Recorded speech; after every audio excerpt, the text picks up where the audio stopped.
All right, hello friends. We're going to be making another video on adding decimals, and then in our practice we're going to be practicing, for example, what is 1/5 of 11, but we're going to just go ahead and start with adding decimals. So adding decimals is adding, but we're just going to be dropping down a decimal. So it's not too much of a challenge. So let's look at 2.4. That's not 2.4 plus 9.3. So whenever you're adding decimals, you just have to drop down your decimal, and you're just going to add like you normally would. So 4 plus 3 is 7, and 9 plus 2 is 11.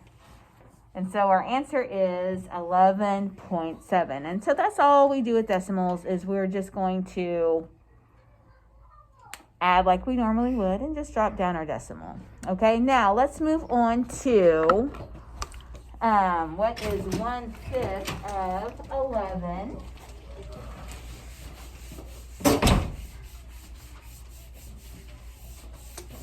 Because I'm fairly certain you probably know already what 1/2 of 12 would be.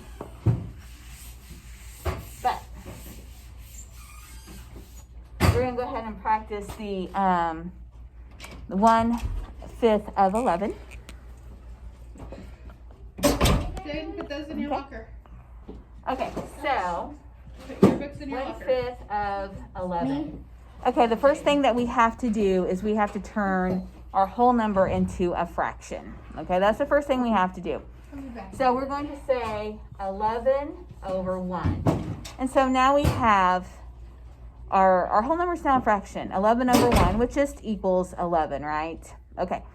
So now we're just going to multiply. So we're going to say times 1 and then times 5. Here's our 1/5. Okay?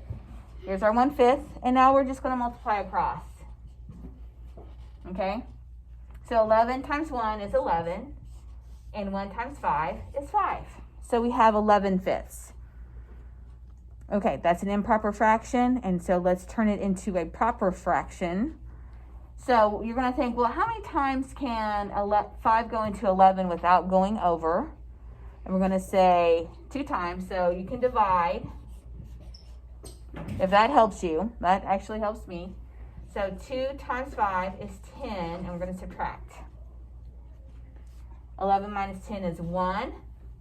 So our 1 is going to be our numerator, and the 5 is going to be our denominator. The 5 is not going to change. And so turning this improper fraction into a mixed number is 2 and 1/5. And that's how you get 1/5 of 11. All right, if you have any questions, shoot me an email. I'll talk to y'all later. Bye.